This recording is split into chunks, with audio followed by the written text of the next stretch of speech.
just might.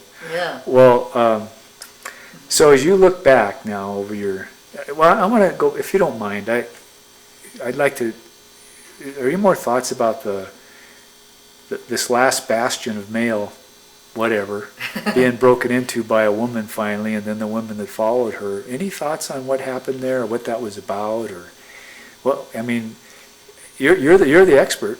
I mean, I'm not. I can talk about my experience. Yeah. I think the real experts are those people who do the historical review and kind of look at it from various perspectives.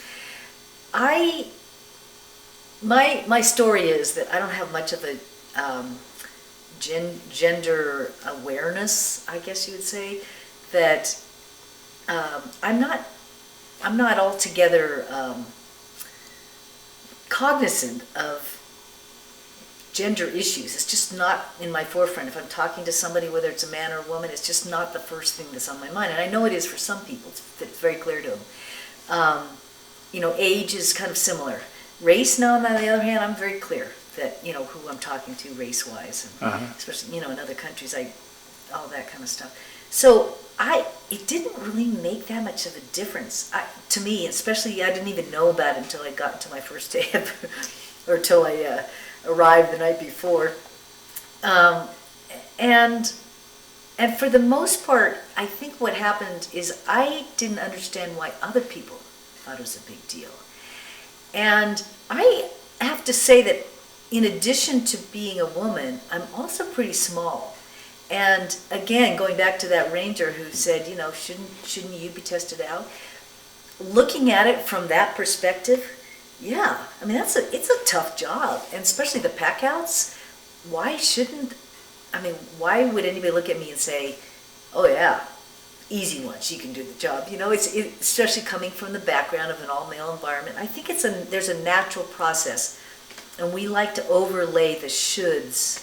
We think everybody should be equal. Well, that's not exactly the case. When you're on I think the tendency is for people to say that smoke jumpers, the best smoke jumpers are kind of scrawny, 160 pounders. That's what I've always heard. Sort of wiry kind of types. They're not the big guys. So that was an advantage for me because I was on the lower end there. But if you're going to pick up a huge log or you need something major moved, you get the big guys. So there's a reason for us to look at size and strength and all that capacity. It's a physical job. It needs to be looked at. Having said that, I felt I was pretty capable. I mean, things like jumping out of the airplane or climbing trees or that kind of thing, that was a no-brainer for me. It's just easy.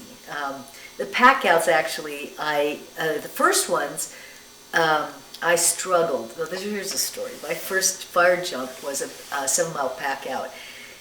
And during my rookie training, I had Orrin Kendall as my squad leader. And so we do all-night line dig, and then the next morning, you get your Smitty bag, and he shows you how to pack it. You pack it, and you get all the heavy stuff. You put all the heavy stuff, your reserve and your helmet, everything up on top, and PG bag, everything up on top. And so I did that. I'm doing all that stuff. I get it up there, and on my rookie pack out, I was just rolling. I mean, it was like everything I do to keep my head up, which the pack was up here. And it was also down below, way below my butt. And back then, there was no straps that went from the straps on the pack to take the load down this way. There was no straps there. And all there was a single webbing for the belt, which of course was below my hip, so I couldn't use that. So the thing was just going like this. And you could see the bottom of my legs about like that. And so I didn't do, there was definitely not a good show. I was not the last, but I was like third to the last of my rookie pack out, and so it was not good. It was, right away we got a fire jump, And it was Bridger Tetons. It was so beautiful. And there was a number of us rookies on it for some reason, I guess the rotation or whatever. But we had this great, beautiful fire. There's a bunch of jumpers, I think, no, maybe 12 of us or something, whatever, 10 or 12. And then we had this pack out. Well, it was down along this trail. It was a nice trail, a little bit of cross country to get the trail. Nice trail, and then all of a sudden this cliff that the trail that had washed out the trail, so that it's pretty much, maybe about this much left of the trail, and down here was the stream. So you had two options. You either decided you're going to tiptoe across this little ledge to where the trail takes off again, or you're going to go down this 20-foot bank, cross the stream, go around and climb back up, cross the stream again and climb back up. And so I'm by myself. I see my two rookie bros go down and they cross the stream holding on to each other. And I said, this thing is so low, it's going to get into the water. And I don't want it to get any heavier than what it already is. So I decided to do the tiptoe route. And I had not used this to think about putting the weight lower. So it was still this wobbly thing, and of course, by this time in the pack out, I'd figured it out.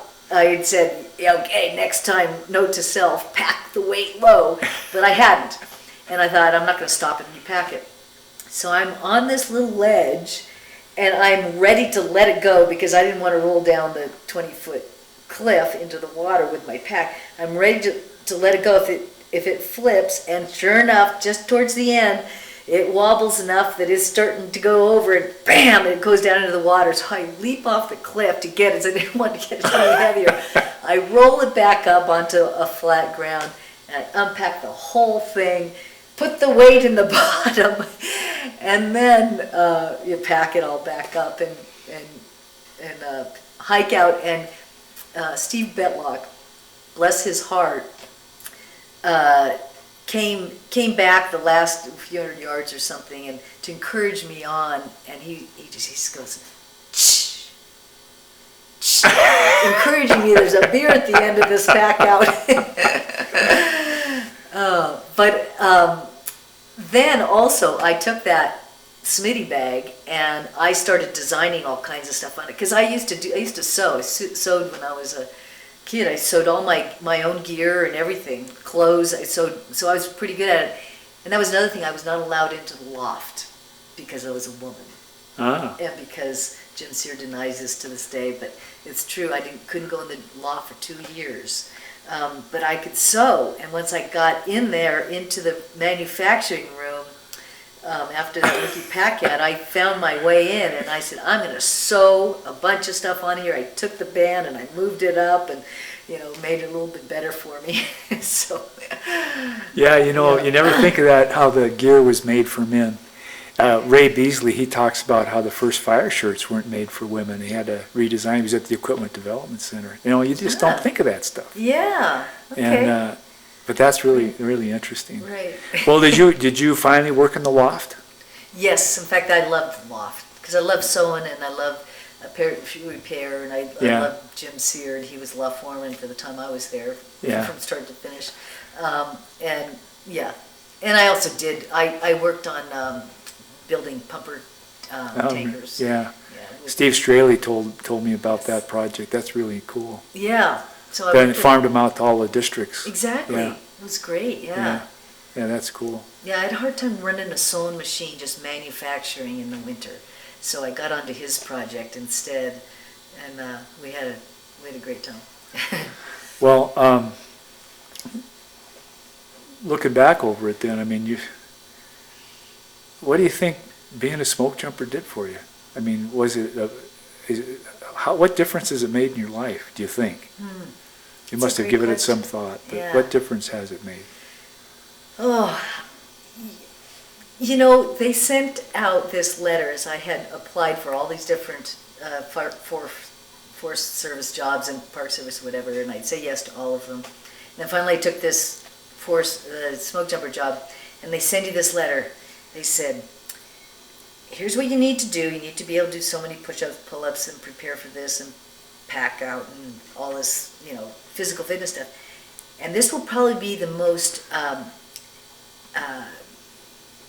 say interesting, the most exciting job you'll ever have in your life, or profound experience, or something like that. And I said, really? It's firefighting. It's great, but is it really? And sure enough, here we are. How many years later? Still, it is very much a part of my life. And my Smokejumper bros are some of the closest people that I have in my life, and I just admire and appreciate the hell out of them. And we stay connected. I mean, many people have moved back to Missoula after their retirements and come here to be around Smokejumper buddies. So that part of it's great. Plus the jumping, it fit who I was to a T. And I can't say that there's any other job, even the wildest disasters or the Rwanda genocide or any of those places where I've been, where it's just incredibly unique experience, has been more befitting of who I am than jumping.